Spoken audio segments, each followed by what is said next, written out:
Okay, so everybody, I'm happy to share this recording with you through Zoom. That's the way we keep contact during these trying times. It's a great. We want to first of all want to dedicate this this Dvar Torah for Tazria-Metzora.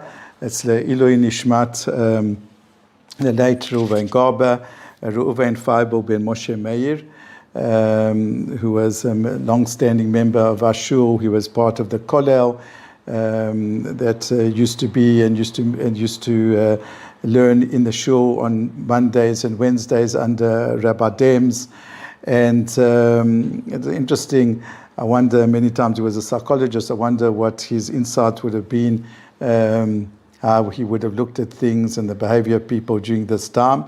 And it's dedicated by his wife, Tibadel, L'chaim Tovim Arukim Shirley, and to also his son, Shlomo, Kulam Yibadlu L'chaim Tovim Arukim, and by the rest of the family, Sheyeh Zichro Zaruch and Baruch, and we thank them for sponsoring this Dvar Torah.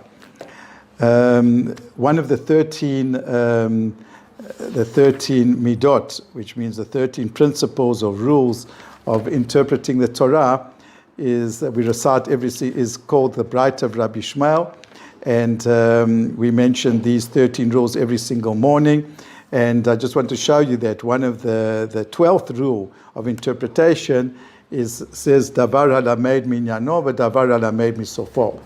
Can you see it says over here, a matter which is learned from its context, and a matter which is learned by the following passage. And context is very, very, when it comes to learning, context is very, very important, not only when learning the Torah and learning a piece of Gemara, but also when you're learning people, to look and to understand people always in context. So having said that, it's very interesting to see how the Torah uses this principle to teach us certain lessons, ethical, moral, spiritual. It's interesting to see where the Torah teaches principles. So many times it's so counterintuitive. Let's take a classical example. What is the context in which the Torah speaks about the dignity of man? So it's to be found in a place which is, as I say, counterintuitive. The Torah tells us that if there's a person who worshipped Avodah Zarah, and not only that, he also blasphemed Hashem, he cursed Hashem, chas v'chalila, so then what he does is he's put to death, and then for a brief time before sundown, what he does is they hang the body, not hang him by the neck like the Romans or other barbaric things. They would put him on the body was already dead. He would hang, in other words, they would put like a T type of piece of wood, and they would hang him this way for 2 minutes, and they would take him down. So the Gemara, from there we learn, the Torah tells us in Parshat Kiteitzei that you're not allowed to allow the body to remain hanging. It hung all for, I don't even think it was like a minute, because they would tie their hands and then they untie it, loosen it. And from there we learn the principle of burial, that you can't delay burial. Person is created b'tzelem Elokim, in the image of God, and one has to treat the body with respect. And therefore, as much as possible, a person doesn't delay the burial, but has to bury immediately. So that's very interesting. That when the Torah wants to speak about the dignity of man, who does it speak about? It speaks about the dignity shown to the biggest criminal in the world, a person who worshipped Avodah Zarah, who denied his Tzelem Elokim, a person who blasphemed and he cursed God.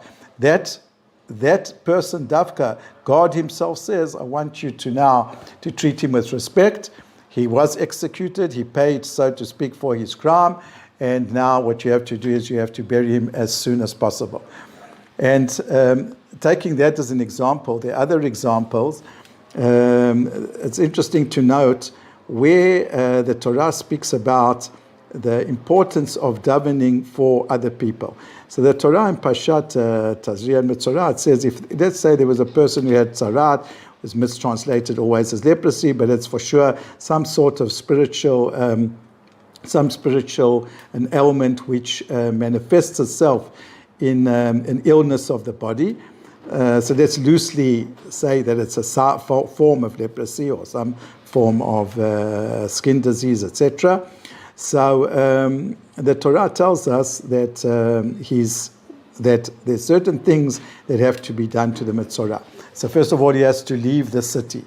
He has to be by himself. He has to basically act according to the laws of mourning, which is that he's not allowed to cut his hair. They have to do shevel. He has to tear his garments.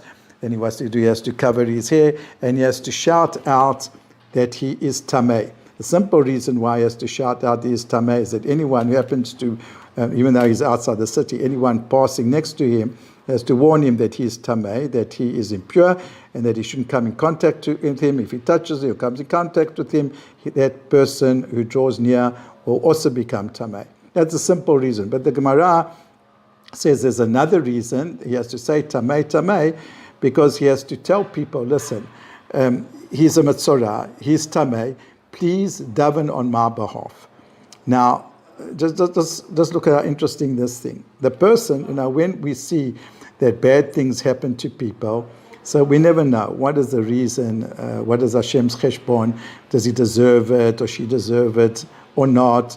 Is it, for example, is it a punishment or not a punishment? Is it these are things which are just beyond the scope of anybody to understand. But one thing's clear, that when it comes to Metzora, for sure we know that the person who became a Metzora is because he's guilty. There's no other cheshbon. Because this is a very spiritual punishment. It was done because of, basically the Gemara lists about 7 types of Aveirot, which cause a person to become a Metzora. So the main one is a combination of arrogance, conceit, and Lashon Hara. And these things that we know from Miriam, from Moshe, from many cases in the Tanakh where people became Metzoraim, and they became Metzoraim because of a sin that they did, and that's like clear as daylight. So what should be our reaction? Our reaction when he asks us now to daven on his behalf, our reaction could be that, well, you got yourself into this mess, you are guilty, you are a person who became sick with tzarat because of your lashon hara and your arrogance. So you know what? Deal with it. Daven for yourself. Mend your ways. Do tshuva. And then Hashem will cure you of your tzarat. What do you want from me? But that's not the way the Torah looks at it. The Torah, in this context of a person who is dafka guilty and brought a certain calamity and suffering on himself, that's where the Torah says you have to now say, your attitude has to be not, well, okay, deal with it, but exactly then the Torah says a person has to have compassion, and a person has to then daven even in a sake when a person brought calamities on himself. This is so clear and basic to Judaism that that's actually how the Torah started off. The Torah starts off when the Torah speaks about the chesed that Hashem does. So Hashem says, the Gemara Masechet Sotah says that the beginning of the Torah and the end of the Torah is about Gemilut Chasadim. The beginning of the Torah that Hashem showed compassion is that he clothed the naked, he clothed Adam and Chava, and it ends off with the burial of Moshe Rabbeinu. So the Gemara says that the Torah starts off with Chesed and ends off with Chesed. But what about the Chesed that Hashem did, that he put Adam HaRishon in Gan Eden in the first place? And Rav Steinberg used to, Zatzal, the Rosh Hashiva in Mattersdorf, he used to explain that to put Adam HaRishon in Gan Eden, that wasn't a big chokhmah. The chokhmah was that even though Adam HaRishon, he brought upon himself the sense of nakedness because of his sin, nevertheless Hashem didn't say to him, okay, you deal with your problem, but Hashem then had the compassion, and what he did was he clothed and he made food, special clothing for Adam HaRishon. So here we have the great principle of compassion, that when a person has to do kindness, from the context of over here, the Metzora, when it speaks about davening for person, we don't make cheshbonot, but what we do is we allow our Jewish sense of compassion, rachmanot and gmulut chasadim, to come to the fore. This is the great lesson that we learn from the inyan of the Metzora, when he cries out, Tamei Tamei Yikra, that we have to daven on his behalf. That everyone should have a Shabbat Shalom. B'ezrat Hashem, I hope to make a message Likrat Yom HaAtzmaut and Yom HaZikaron sometime next week. Shabbat Shalom and Kol Tov.